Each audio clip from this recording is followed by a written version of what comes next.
5, 4, 3, 2, 1.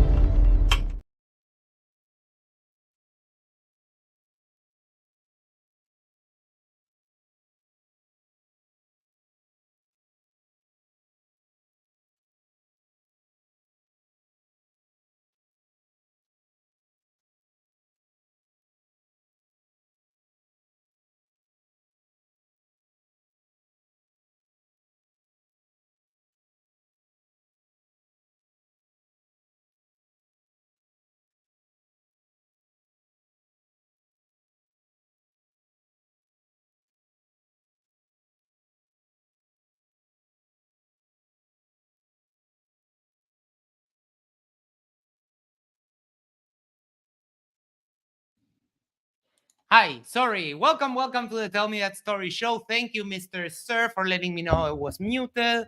StreamYard changed my mic settings for some reason. We're here. Third chapter, let's say, of the 1001 Nights. We left a couple of stories unfinished last episode, and we're going to finish them today. First of all, I'm going to say hi to Isa. How are you, Isa?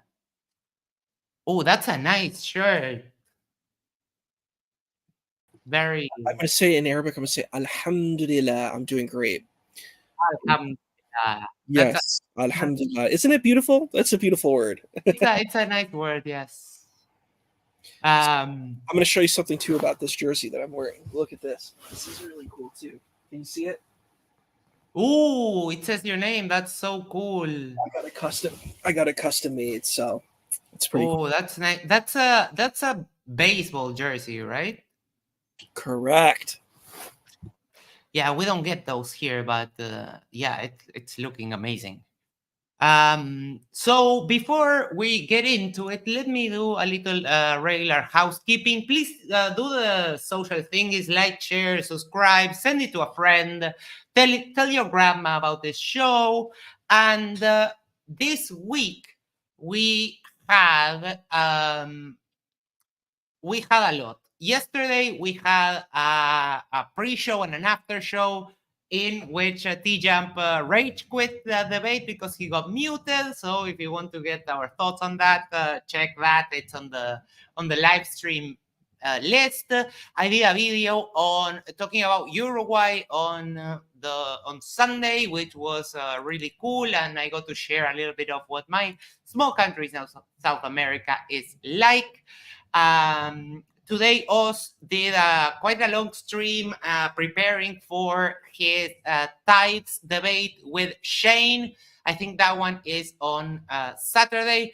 And this Sunday, Oz is doing a modern day debate, and we're going to have a mega stream, basically the pre-show, a watch party, and the after show all together, like we did on his last debate. And then we have a bunch more content coming up. There's Oz's daily streams. Tomorrow he's tackling Nathan Oakley. Then on the 20th, that is Saturday, there's a debate between Neophyte IRL and Oz. Neo, I challenged you for months to a debate, and you never accepted, and now you accept Oz's debate. That I'm severely pissed about that. Hopefully you accept my debate challenge at some point, because I've been challenging you for months. And then debate party on Sunday. And next week, on Saturday 27th at 5 p.m. Eastern, we have Brenda debating Flatsoid on atheist versus Christian morality. And I know a lot of us have been really looking forward to hearing Brenda on a debate, and that will surely be very, very interesting. Oh, look at that. The Muslim apologist says, Salaam alaikum, alaikum salam. Wa alaikum salam. Oh, it's my buddy. That's Yes. Menj. I'm so glad he's watching. That's my good friend there. Yeah. All right. So Isa, anything you would like to say before we get started and diving right into where we left off? So we could start with, it's another Arabic phrase. So we said Assalamu alaikum to everyone. We could start with Bismillah ar-Rahman ar-Rahim. That means in the name of God, the most merciful, the most compassionate. And I think it's kind of really cool because Francis, I think it's Francis Ford Coppola was talking about that. He was talking about one of his interviews, it's a really kind of a cool thing. So we'll start with that. And I think, so the stories we were reading were, have them up. We were reading Sinbad, Aladdin, and Alibaba. So we're gonna kind of just go let's finish Alibaba first. All right. And I'll give because since we're starting in the middle, we're gonna give a little backstory of what actually happened. So for folks who know about Alibaba, it's pretty much the same story everybody knows who's read the story. It's about this man who is relatively poor, and he has a wife, and he finds this treasure, but this treasure is controlled by bandits, right? So he has access to this kind of cave of treasures, and the cave of treasure, the way to get in is you say open sesame, and it's like a magical cave where the door opens and then you can come in. So he comes in and he gets some treasures, and he also has this brother who's not a really nice guy, whose name is Kasim. So Alibaba has a brother named Kasim, and they're living very wealthy, and Alibaba is living very poor. But Alibaba is willing to share the wealth that he found, but Kasim wants more. Kasim is very greedy. So what happens is Kasim goes to the cave, and from his greed, he forgets how to get out of the cave. So ultimately, he meets his doom because the thieves come back and they realize that he's an interloper, and they do something really terrible to him. They cut him up into pieces, And I think that's the story. Most people know the story. It's pretty brutal. This is one of those stories that it's pretty much preserved the way that it is. Like, most people know this story. And basically what happens is Alibaba finds out, and now the thieves are making their counter because they know that their wealth has been stolen. So they're trying to figure out who the person was that found out about their secret. So we found out one of the thieves kind of came in and went under espionage and hid themselves. And that's basically where they're at. They found the person who had, because one of the arcs in the story was that they got like Kasim's body, and they were like sewed up, like they buried the body or something like that. They sewed up the body and buried it. And that was like one of the leaks. This guy who was like a sewer, like a tailor, or, like that kind of thing. Mm-hmm. They figured all of this out. So he kind of followed him, and he kind of now knows that it's Alibaba that did it. So that's kind of where we're at in the story. Is there anything you want to add, Max, before we jump in to the story? No, that's a perfect summary. And yeah, I was actually going to ask you if you could remind us where we left off, but go on ahead. Yes, and I think it's really important because we don't want to just jump into the story and people don't know what's going on. Well, they can go watch the previous video. That's always an option. They could, yes. And they'll enjoy it. But it's like, plot-wise, it seems weird to jump in. And yes, definitely. Okay, so here we go. So we're going to start off here. We probably read this part, but I think I remember we were here. We're going to start here. The robber, Bismillah ar-Rahman ar-Rahim. The robber felt sure that he had discovered what he had sought. He pulled out a piece of gold and, putting it into Baba Mustafa's hand, said to him, I do want to learn your secret, though I can assure you, you might surely trust me with it. The only thing I desire of you is to show me the house where you stitched up the dead body. If I were disposed to do that favor, replied Baba Mustafa, I assure you I cannot. I was taken to a certain place whence I was led blindfold to the house, and afterward brought back in the same manner. You see, therefore, the impossibility of my doing what you desire. Well, replied the robber, you may, however, remember a little of that way that you were led blindfold. Come, let me blind your eyes at the same place. We will walk together. Perhaps you may recognize some part, and as everyone one should be paid for his trouble. Here is another piece of gold for you. Gratify me in what I ask you." So saying, he put another piece of gold into his hand. The two pieces of gold were great temptations to Baba Mustafa. He looked at them a long time in his hand, without saying a word, but at last he pulled out his purse and put them in. "I cannot promise," said he, "I cannot promise," said he to the robber, "that I can remember the way exactly, but since you desire, I will try that I can do." At these words, Baba Mustafa rose up, to the great joy of the robber, and led him to the place where Morgiana had bound his eyes. "It was here," said Baba Mustafa. "I was blindfolded, and I turned this way." The robber tied his handkerchief over his eyes and walked him till he stopped directly at Qasim's house, where Ali Baba then lived. The thief, before he pulled off the band, marked the door with the piece of chalk, which he had ready in his hand, and then asked him if he knew whose house that was, to which Baba Mustafa replied that he did not live in that neighborhood, he could not tell.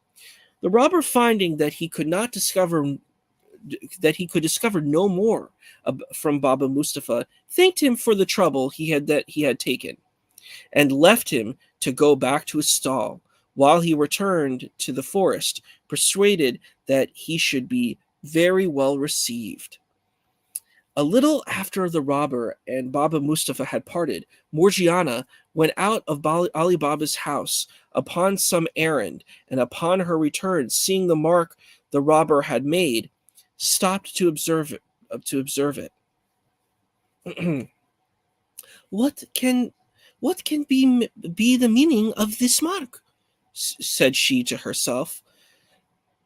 "Somebody intends my master no good. However, with whatever intention it was done, it is advisable to guard against the worst." Accordingly, she fetched a piece of chalk and marked 2 or 3 doors on each side in the same manner, without saying a word to her master or mistress. In the meantime, the robber rejoined his troop in the forest and recounted to them his success, expatiating upon his good fortune in meeting so soon with the only person who could inform him of what he wanted to know. All the robbers listened to him with the utmost satisfaction. Then the captain, after commending his diligence, addressing himself to them all, said,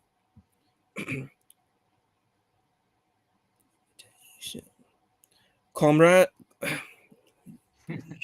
Comrades, we have no time to lose. Let us set off well armed, without its appearing who we are.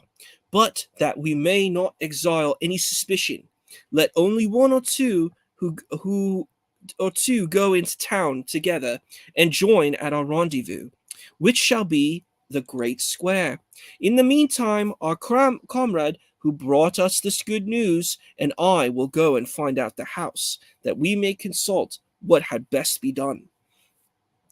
This speech plan was approved by all, and they were soon ready.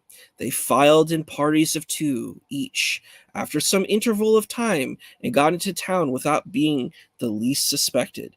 The captain and he who had visited the town in the morning as a spy came in the last. He led the captain into the street where he had marked Ali Baba's residence, and when they came into the first of the houses where Morgiana had marked, he pointed it out. But the captain observed that the next door was chalked in the same manner and in the same piece, and showing it to his guide, asked him which house it was, that or the first. The guide was so confounded that he knew not what the answer to make. But he was still more puzzled when he and the captain saw 5 or 6 houses similarly marked. He assured the captain with an oath that he had marked but one, and could not tell who had chalked the rest, so that he could not distinguish the house which the cobbler had stopped at.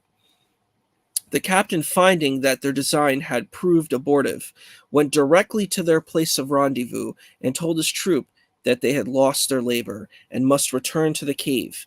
He himself set them the example, and they all returned as they had come. When the troop was all together, the captain told them the reason of the returning, and presently the conductor was declared by all worthy of death. He condemned himself, acknowledging that he ought to have taken better precaution, and prepared to receive the stroke from him who was appointed to cut off his head. But as the safety of the troop required the discovery of the second intruder into the cave, another of the gang, who promised himself that he should succeed better, presented himself, and his offer being accepted, he went and corrupted Baba Mustafa as the other had done, and being shown the house, marked it in a place more remote from sight with red chalk. Not long after, Morgiana, whose eyes nothing could escape, went out, and seeing the red chalk, and arguing with herself as she had done before, marked the others' neighbors' houses in the same place and same manner. The robber, on his return to his company, valued himself much on the precaution he had taken, which he looked upon as an infallible way of distinguishing Ali Baba's house from the others, and the captain and all of them thought it must succeed. They conveyed themselves into the town with the same precaution as before. But when the robber and his captain came to the street, they found the same difficulty, at which the captain was enraged, the robber in as great confusion as his predecessor. Thus, as the captain and his troop were forced to retire a second time, and much more dissatisfied, while the robber who had been the author of the mistake underwent the same punishment which he willingly submitted to. The captain, having lost two brave fellows of his troop, was afraid of diminishing it too much by pursuing this plan to get information of the residents of their plunder. He found by this example that their heads were not so good as their hands on such occasions, and therefore resolved to take upon himself the important commission. Accordingly, he went and addressed himself to Baba Mustafa, who did the same service he had done to the other robbers. He did not set any particular mark on the house, but examined and observed it so carefully by passing often by it that it was impossible for him to mistake it. The captain, well satisfied with this attempt, and informed of what he wanted to know, returned to the forest, and when he came into the cave where the troop waited for him, said, "Now, comrades, nothing can prevent our full revenge, as I am certain of the house, and on my way hither I have thought how to put into execution. But if anyone can form a better expedient, let him communicate it." He then told them his contrivance, and, as they approved of it, ordered them to go into the villages about, buy 19 mules, with 38 large leather jars, one full of oil and the others empty. In 2 or 3 days' time, the robbers had purchased the mules and jars, and as the mouths of jars were rather too narrow for his purpose, the captain caused them to be widened, and after having put one of his men into each, with weapons which he thought fit, leaving open the seam which had been undone, to leave them room to breathe, he rubbed the jars on the outside with oil from the full vessel. Things being thus prepared, when the 19 mules were loaded with 37 robbers and jars, and the jar of oil, the captain as their driver set out with them, and reached the town by dusk of the evening, as he had intended. He led them through the streets till he came to Ali Baba's, at whose door he designed to have knocked, but was prevented by his sitting there after supper to take a little fresh air. He stopped his mules, dressed himself to him, and said, "I have brought some oil a great way to sell it at tomorrow's market, and it is now so late that I don't know where to lodge. If I should not be so troublesome to you, Do me the favor and let me pass the night with you, and I shall be very much obliged by your hospitality." Though Ali Baba had seen the captain of the robbers in the forest and heard him speak, it was impossible to know him in the disguise of an oil merchant. He told him he should be welcome, and immediately opened the gates and the mules to go into the yard. At the same time, he called to a slave and ordered him, when the mules were unloaded, to put them in the stable and feed them, and then went to Morgiana to bid her a good supper for his guest. After they had finished supper, Ali Baba, charging Morgiana afresh to take care of his guest, said to her, "Tomorrow morning I design to go to the bath before the day. Take care my bathing linen be ready. Give them to Abdallah," which was the slave's name, "and make him some good broth against I return." And this he went to bed. In the meantime, the captain of the robbers went into the yard and took off the lid of each jar and gave his people's orders what to do, beginning at the first jar and so on to the last. He said to each man,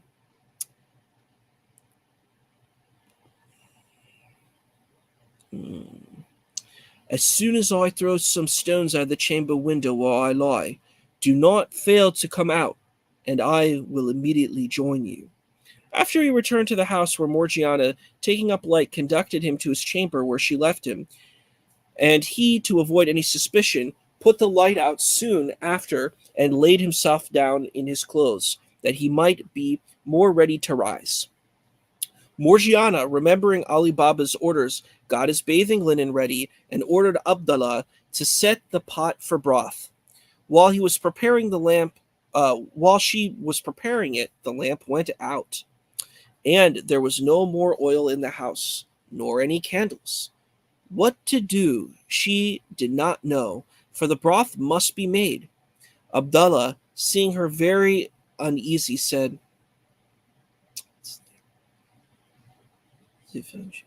"Do not fret and tease yourself, but go into the yards and take some oil out of one of the jars." Morgiana thanked Abdallah for his advice, took the oil pot, and went into the yard. When she came nigh to the first jar, the robber said softly,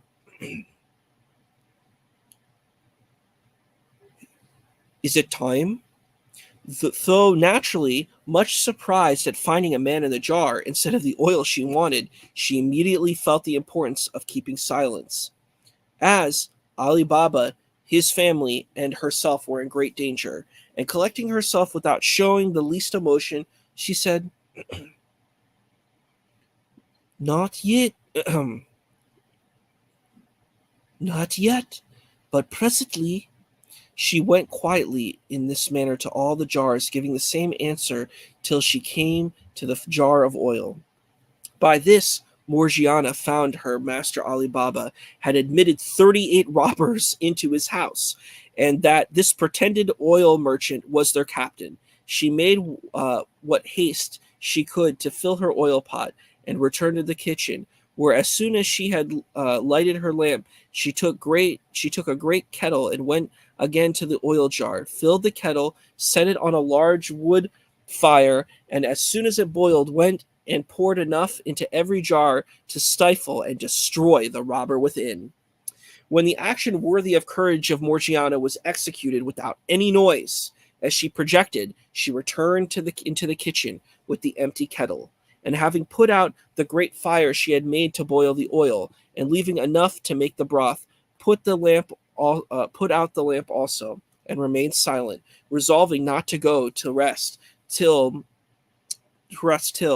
through a window of the kitchen, which she opened into the yard, she had seen what might follow.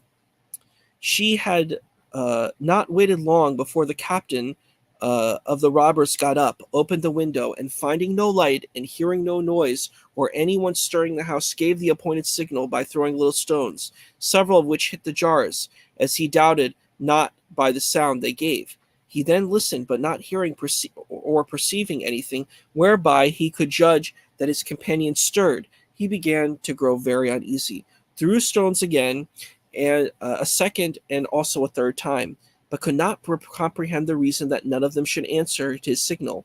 Much alarmed, he went down softly into the yard, and going to the first jar, while asking the robber, whom he thought a lot was alive, if he was in readiness, smelt the hot boiled oil, which sent forth steam out of the jar. Hence he knew that his plot to murder Ali Baba and plunder his house was discovered.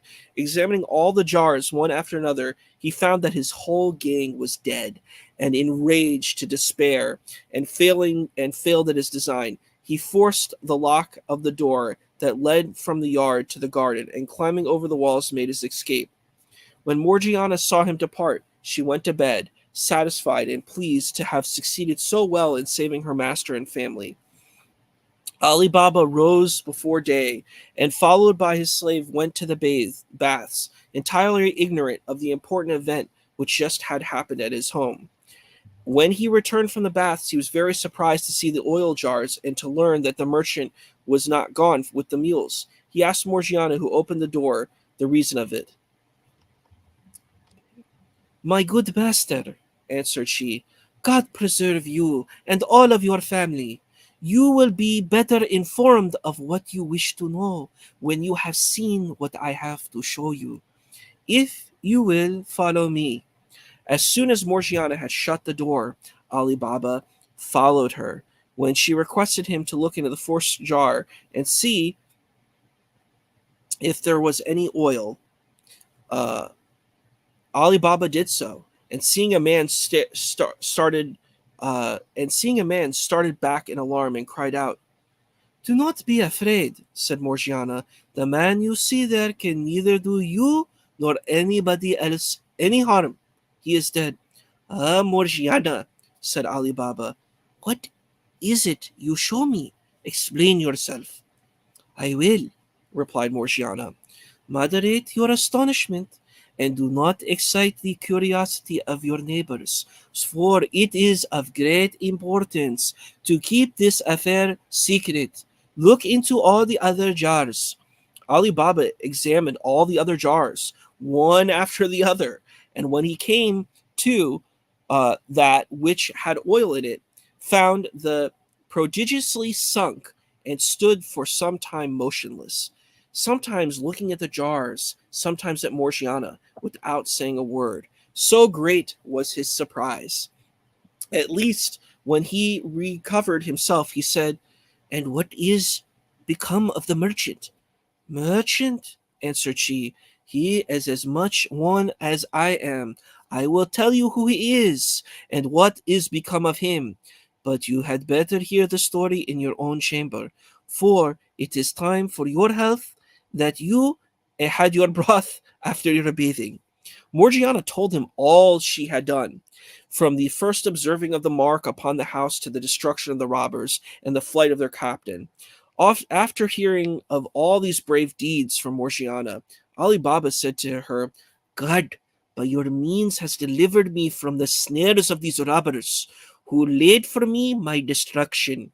I owe, therefore, my life to you, and for my first token of acknowledgement, I give you liberty from this moment till I can complete your recompense as I intend."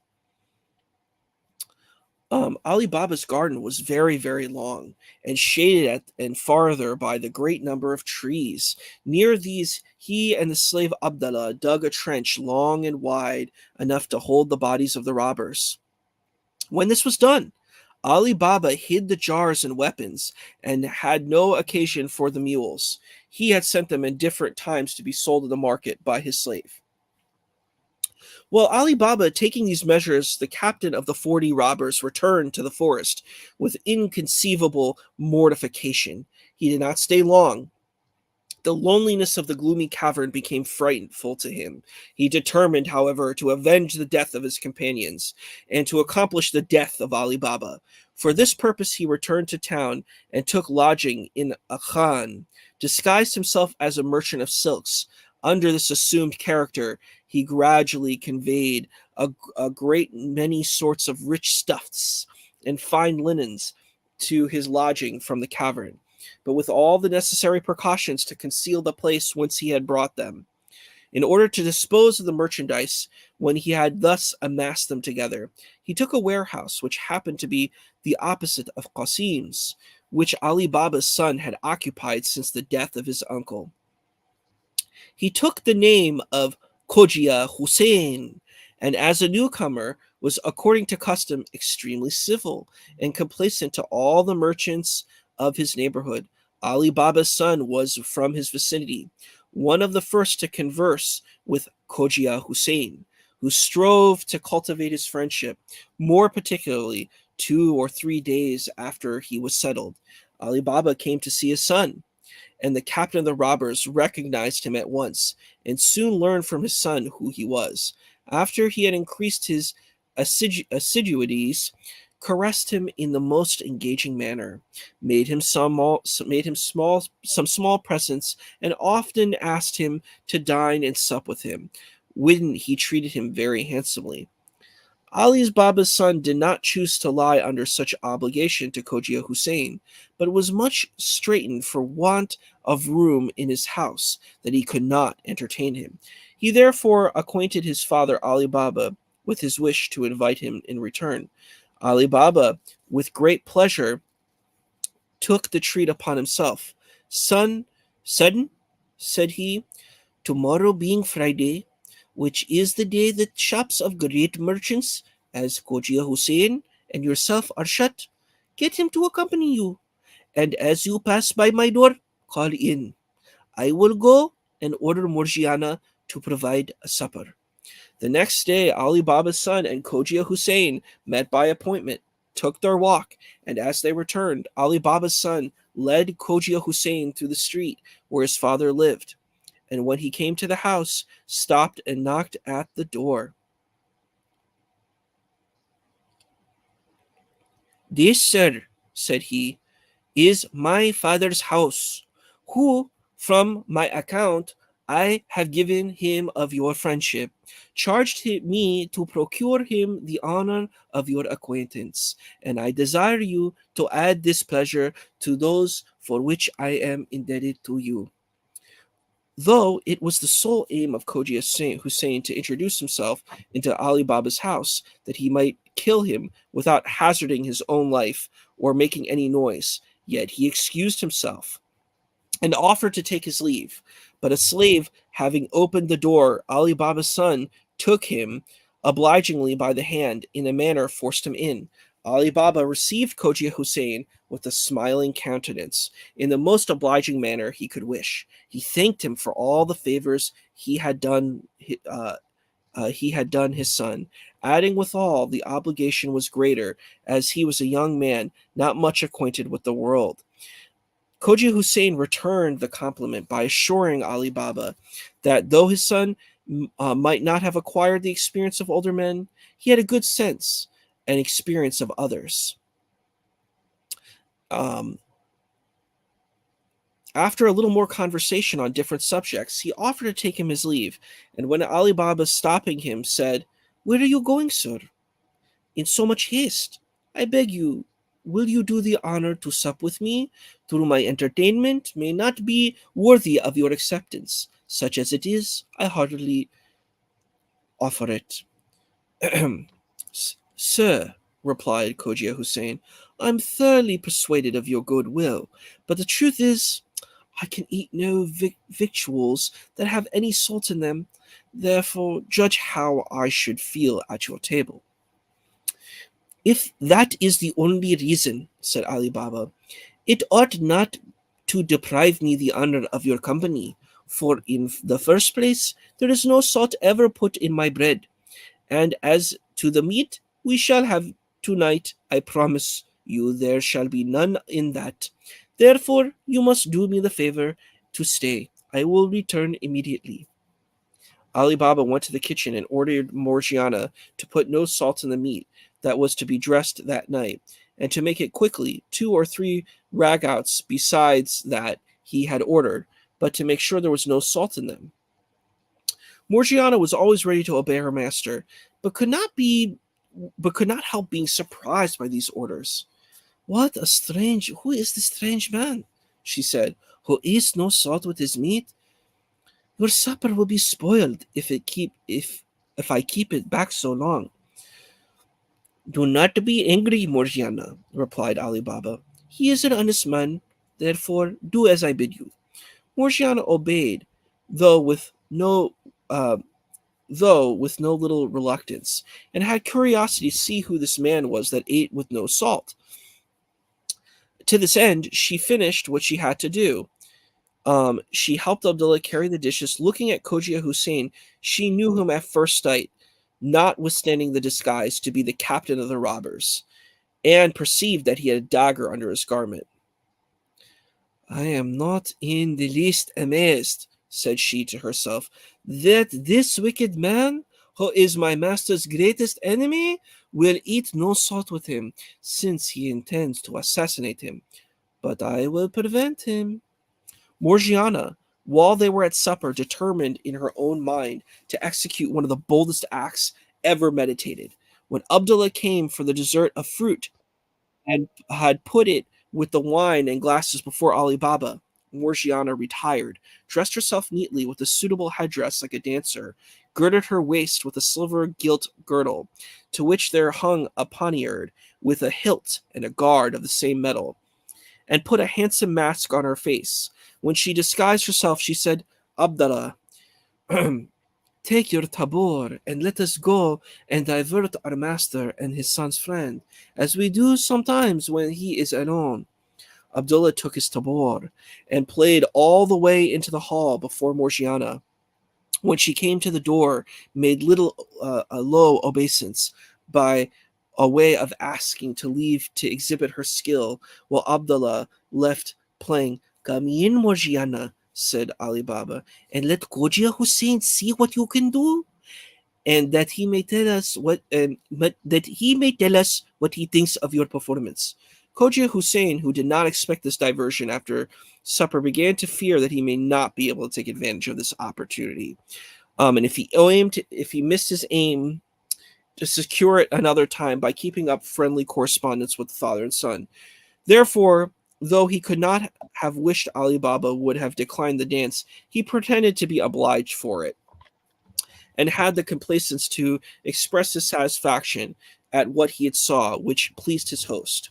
As soon as Abdullah saw that Ali Baba and Khoja Hussein were done talking, he began to play the tabor and accompanied it with an air to which Morgiana, who was an excellent performer, danced in such a manner that as would have created admiration in any company. She danced several dances with so much grace. She drew the poniard, and holding it in her hand, began to dance, in which she outdid herself by many different figures, light movements, and surprising leaps, and wonderful exertions, with which she accompanied it. Sometimes she presented the poniard to one breast, sometimes to the other, and often sometimes to strike her own. At least she snatched the tabor from Abdullah with her left hand, and holding the dagger in her right, presented the other side of the tabor, and after the manner of those who get livelihood by dancing and solicit the liberality of spectators. Ali Baba put a piece of gold into the tabor, as he did also his son. Khoja Hussein, seeing that she was coming to him, had pulled his purse out of his bosom to make her a present. But while he was putting in his hand, Morgiana, with the courage and resolution worthy of herself, plunged the poniard into his heart. Ali Baba and his son, shocked by this action, cried aloud. "Unhappy woman!" exclaimed Ali Baba. "What have you done to ruin me and my family?" "It was to preserve you, not to ruin you," answered Morgiana. "For see here," continued she, coming the pretended Khoja Hussein's garment, showing the dagger, "what an enemy you have entertained. Look well at him, and you will find him to be both fictitious oil merchant and captain of the gang of 40 robbers. Remember to you that he would not eat no salt with you, and would you have more to persuade you of his wicked design? Before I saw him, I suspected him as soon as you told me you had such a guest. I knew him, and you now find my suspicion was not grounded. Ali Baba, who immediately felt the new obligation for Morgiana saving his life for the second time, embraced her. Morgiana, said he, I give you your liberty, and then promised you that my gratitude should not stop here, but that I would give you higher proofs of sincerity. Now I do by making you my daughter-in-law.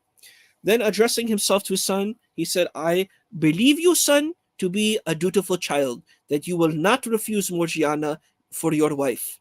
You see that Koji Hussein sought your friendship with treacherous design to take away my life, and if he succeeded, there is no doubt that he would have sacrificed you also in his revenge.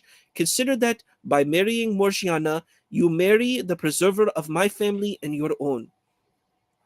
The son, far from showing any dislike, readily consented to the marriage, not only because he would not disobey his father, but because it was agreeable to his inclination. After they thought of burying the captain of the robbers and his comrades, and did so privately that nobody discovered their bones till many years after, and when no one had any concern of the publication of this remarkable history, a few days afterward, Ali Baba celebrated the new nuptials of his son and Morgiana with great solemnity, a sumptuous feast, and the usual dancing and spectacles, and had satisfaction to see that his friends and neighbors he invited and had no knowledge of the true motives of the marriage. But those who were not unacquainted with Morgiana's good qualities commended his generosity and goodness of heart. Ali Baba did not visit the robber's cave for a whole year, as he supposed the other two, whom he could get no account of, might be alive.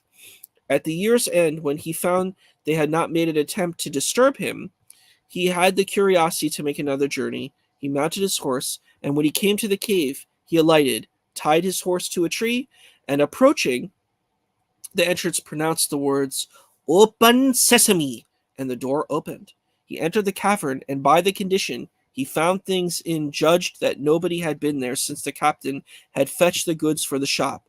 From this time, he believed the only person in the world who had the secret of opening the cave, and all the treasures was at the sole disposal. He put so much gold into his saddlebag as his horse would carry, and returned to town. Some years later, he carried his son to the cave and taught him the secret, which he had handed down to his posterity. Using their good fortune with moderation, lived in great honor and splendor. The end. It's a lovely story. So I'm going to ask you, because you always ask this, who do you dedicate this story to?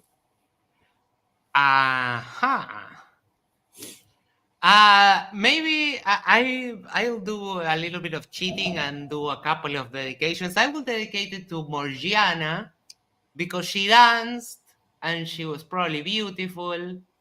So to her, the first part, and then to the people that even though their circumstances would lead them to crime, they don't. So those two dedications, Morgiana and the people who, even when the hand they're dealt would force them to crime, they still choose not to. So to those. And who would you like to dedicate it? Thank you. I'm actually going for Morgiana. What I love about these stories is a lot of these Islamic spiritual stories are actually pretty feminist. They promote women as the protagonists, and that's really kind of fascinating. And for viewers who hadn't seen this last time, we didn't even tell you about the overarching narrative as we did last time, which is the story of Scheherazade and Dinarazad, or Dinarabad. I think that's another Dunyazad. That's another name that they give her too. But Scheherazade. So basically, there's this king. What was his name? Shah something. He's a Shah. He's a king. But basically, this king, has a wife. His wife sees another guy. He kills the wife, Then he basically kills all these wives, and he's a serial killer, and he keeps murdering women, right?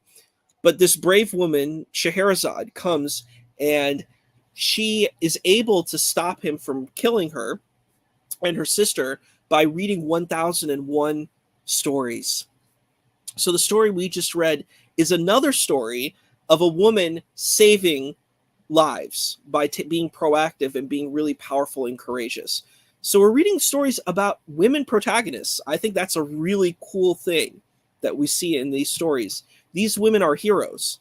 So we have two stories with two women, female heroes. So who are in cultures that may not been great for women, and they're both kind of subjugated, but they're able to use their power to overcome. So I think that's really powerful that we see that these stories, the women are the heroes. So I think that's pretty cool. Yes, and the Muslim apologist left us a message here. Fun fact, there is a Malaysian version of the story called Alibaba Bujang Lapok, which is generally faithful to the original story, but used a lot of anachronisms, which made it hilarious. It was released in the 1950s. So thank you for that information. I was talking to the Muslim apologist. I actually went to it was a Malaysian-run boarding school. I spent my childhood, so I was actually planning to go to Malaysia, to go to Kuala Lumpur. So, it's kind of funny talking about Malaysia. Malaysia's a very cool country. So yeah, so we're giving props to the Muslim apologist here. So someone asked a question too. They were saying, Z Alpha 3000, she was rewarded for saving his life by marrying his son. Is that something she wanted? Did I miss that part of the story? Well, I think the point is that it was a very kind of honorable situation, because if you were an enslaved person, you don't really have a good marriage prospect. So she was definitely really, this is like a great honor to say, hey, because first of all, she already really loved this family. She already put her life on the line for this family. So I think what we could say, what's implied in the story is this is not something that she was against. And it's something we know in Islamic culture, women do have agency to choose if they want to marry someone or not. So from what we see, this is a consensual marriage. This is not something where she denied to marry this person. All right, thank you very much. And I don't know how he's watching. Maybe he's watching on StreamYard, because his comments are coming in over here, but I don't see them in the live chat thing. I'm streaming it. You're streaming on your channel. Okay, gotcha. So you must have seen it from my channel. Yes, exactly. That's where that's coming from. So he says, thank you. It's a good thing that we can share those here, though. So awesome. Yeah, I completely forgot about that. It's like when you comment directly on the StreamYard, they don't come out on the YouTube. But yeah. And I know that things can get heated in the debates, in the after shows, Muslim apologies. But other than that, I'm a pretty chill dude. So yeah, I mean, it's not we can have agreements, and Isa and I do these shows, and it's we have a lot of fun talking about a bunch of different stuff, and yeah, he confirms that he's watching from Isa's channel. So yeah. Thank you, Tim. Oh, thank you, Tim. I don't think we're gonna read the other two stories tonight. I think we should save them for later, because we're coming close to the 10-minute mark, the 10 o'clock mark, and these stories are very, very rich, and they use very flowery language. So I think, I'm not sure if that would be good. Like, I can read a little bit of another story, but I don't think we need to go. What do you feel? No, I think we can leave it like that for today, and we can ramble for a little bit. There's no problem. I think that makes more sense. Yeah. Because I think we really kind of fleshed out Alibaba's story. And one thing I wanted to share my commentary on the story, and I think that's cool because it gives us some time to like really digest the story. It's like eating a good meal. We want to kind of digest the meal. What I really like about the story is the stories that we have are extremely kind of consistent. It's like a consistent narrative to the story that we've been told probably on this story, which is that this woman, Morgiana, saves this household where these 40 bandits, in their greed and their vengeance, underestimate this woman who takes out an entire gang of thieves. And she's an enslaved woman. that's like such a powerful it's a very powerful uplifting story. You know, like this is like a very feminist story. You're having a person who's enslaved, who's able to overcome 40 brigands by herself. She takes out the Mm-hmm. captain herself. She takes out all those guys in the jars, and she's not doing it because she's like this violent person. She's doing it because she has to do it. She has to save the lives. She's forced into this space. And she does everything to kind of deter them. You know what I mean? She puts chalk on the doors. She's not going to violence. It's like the last means of that she has to go to. And she's a powerful hero. And I love that even though it's called Alibaba and the 40 Thieves, it's really about Morgiana. And there's a movie, I remember I showed you that movie, The Thief of Baghdad. It's the Yes. same thing. There's a story about this king Ahmed or Ahmed and this young the thief called Abu. And the protagonist of the story is Abu, who's this little South Asian kind of boy. And, you know, it's kind of even interesting kind of color-wise because most of the heroes have like light skin and he's very kind of darker skin. But he's a thief, but he ends up being like a prince. He becomes this kind of princely character Mm-hmm. who saves the day because he has courage, he has valor. And what I love about these kind of stories in these Arabian Nights is that you have characters that you don't expect to be the hero. They're not of great, you know, kingly lineages and bloodlines, but what they have is they have character, they have valor, Mm-hmm. they have heroism, and I think that is really powerful. Or smart. Remember that one that we talked about, the fisherman who tricks the genie, and only based on he was a simple fisherman, but his wits were so good that he manages to trick the genie and save himself from being killed. Yeah, that is one of the aspects I like about this book, that you get some stories where the narrative takes some unexpected turns, because when I was reading that fisherman story for the first time, you don't know where it's going to go, and you think that, oh yeah, he's surely done. But now you get this guy have this moment of using his head, outwitting a really powerful force like a genie or a jinn, and they become really good in that sense. And there's a couple of other stories in which the slaves are mostly the protagonists. And I remember one where they go sort of into a cave, and the details are a bit fuzzy, but they go into a cave and they find a woman who is filled with these slaves, and it's the slaves who free the people who kind of went into a cave by mistake. It's such a good narrative. But yeah, we can definitely do the others some other time. We I have love there, that. and there's a lot more, in these ones. These are kind of the ones that in the Western world we know a lot because they've been mentioned, that they've been done in other works, and they've been getting the Disney treatment and stuff. But there's so much more. And then when you go deeper into the book, you start getting these nestled stories. I remember one that there's like a man or a woman with three dogs, and those three dogs, they're basically humans that were turned into dogs. So within the story, they start telling the story of how those dogs became dogs, and then they go back to the main narrative, which is a very interesting way of telling a story within the whole parameter of the book. And then you go one level up, and it's Sherazad telling the story, and within the story you have another person becoming the narrator and telling that story. And it's a very impressive way of doing literature and storytelling.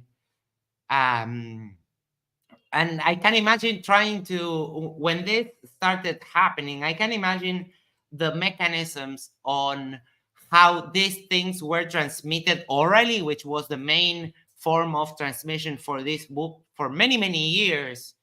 and keeping all the details in sort of a folk legend is hard. Imagine keeping the details on the story of Sherazade and the first story, and then you go down one level. It reminds me a little bit of Inception with the dreams within a dream concept, this idea of a story within a story.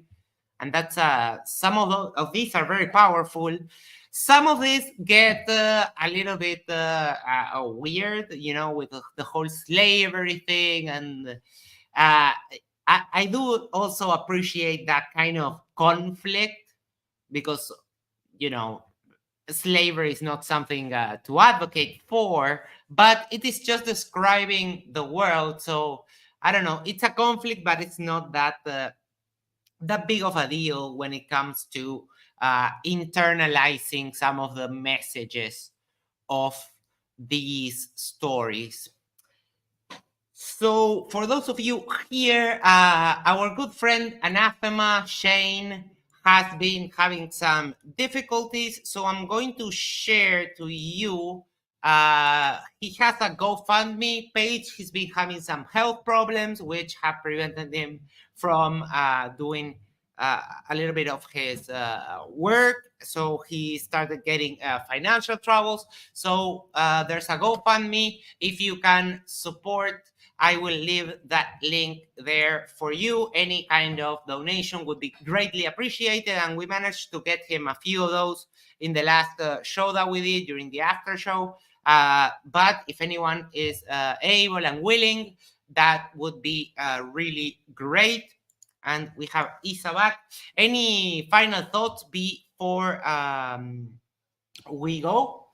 I'm really glad that we just focused on one story and we had a deeper space with that. And I always love doing this with you, Max. And it's super fun, yeah. We're good buddies.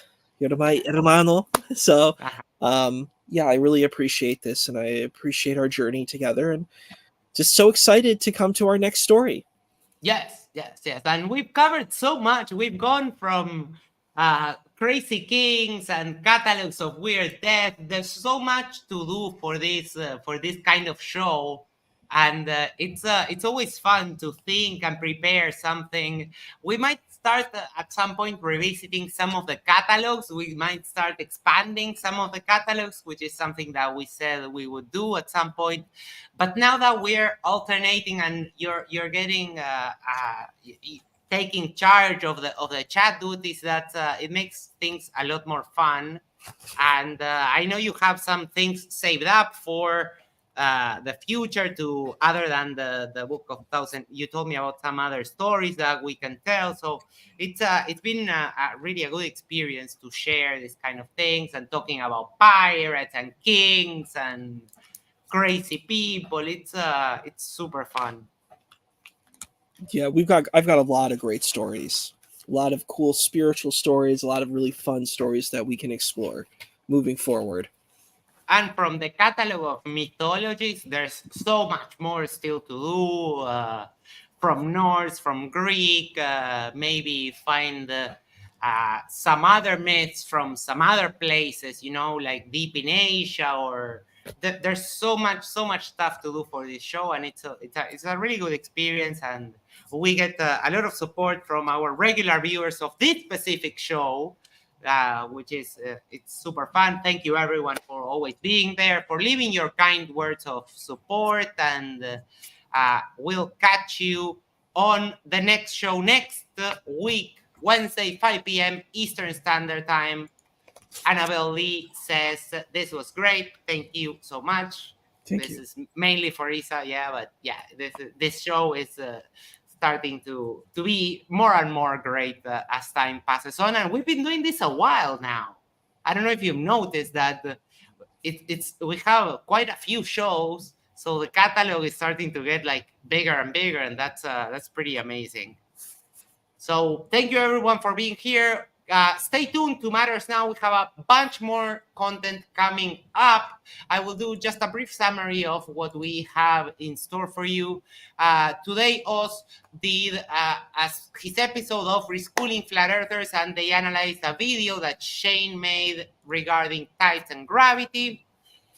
tomorrow tomorrow and Friday, which Friday is my birthday. I'm turning 36. Yes. I still don't look like I'm 36, but that will probably change at some point. But yes, I'm turning 36 on Friday. So, yeah, I'm getting older. Saturday, we have a debate right here. Ocean versus Neophyte IRL. Neo, you are also challenged to debate me. So let's get that going. And then Sunday, we have an MDD debate. Ocean versus Big Country, who was against T-Jump. T-Jump rage quit. We also had those pre-shows and after shows. Yes, he rage quit. Well, I mean, that's what he did. He just went like Alt F4. That's what you call a rage quitting in online gaming, you know. And No, then you're right. next, I just thought it was funny how you said. I called it. I actually initially called it that. I said it was rage quitting. But it wasn't really much rage. It was just like no, it's it like, was like you mute completely me, fuck out of it. you. Do you know what it was? It was like so like the least emotion. He just disappeared, and I was like, Yes. It's like, okay, you mute me, Alt F4. but I was like, to me, that's such a weird. Like I'm sorry, I don't mean to interject. No, But no, go ahead, go I ahead. really understand why Matt Dillahunty did it. Like, I get that because like that's really Yes. hurtful to have someone attack your partner. That's not okay. But like just because you're not getting your way, like that's like petty. I'm sorry, that's like a really petty thing to do. Like you're on this channel, they're popping you up. You know, even if you didn't do the best performance, you should just stay through it. You'd be like, okay, well, we don't really agree about this point. I don't think this point is right. But I am not just here because for the person or for my own ego. I'm here because I am on this channel and this channel is doing something, you know? So like I find that to be like really disrespectful to a channel that is platforming you. I would never do that. Like even if someone said something really hurtful and hateful to me, I'd be like, look, what you're saying, I don't appreciate what you're saying. And that's something like that where someone says something really painful to you or you're someone that you love. But if it's just like you're not getting your way, like that's kind of petty. I'm sorry. Like it's not even like offensive. It's just like, oh, I couldn't say what I wanted to say. I'm leaving. And I'm taking the ball with me. And then next Saturday, no, the following, the 27th, we're having a debate, Brenda versus Flatzoid on atheist and Christian morality. And one other thing, if you remember the other debate that was, we did an after show for last Thursday, it was Is Christianity Too? Rafael, who is a guy from Mexico, and Max the atheist, who has been here. I have been on Rafael's stream, and we had a little bit of a debate in Spanish. His channel is called La Cantina del Ateo. I know we don't have pretty much anyone speaking Spanish except for Max, the other Max. But yeah, I went on over the stream. He received me very nicely, and I'll be surely back debating in Spanish, which I rarely do. And I noticed that most of my arguments are built in English because I debate all of this stuff in English regularly. So I kind of get stuck in Spanish, which is my native language, when debating these things. It's so weird. It's like a mind thing happening that is so weird. And with that, we're going to be on our way. Thank you so much, Isa. Thank you, everyone. Oh, wait. I've been forgetting. We are 31 days away from the rapture. Yeah, hail Satan. Yes, 31 days away. So 1 month, basically. And we'll see what happens. I'm betting nothing will happen, and we will have The World Didn't End stream. And we'll take it from there, see what happens after. Too bad Christ Brings a Sword got himself banned for insulting people, especially us. But, it's still funny. And when the jokes stop being funny, please let me know so we'll stop. When it stops being funny, it will stop. All right, everyone, thank you so much. Take care. Have a good night, and we'll catch you next week and the following shows right here on Matters Now.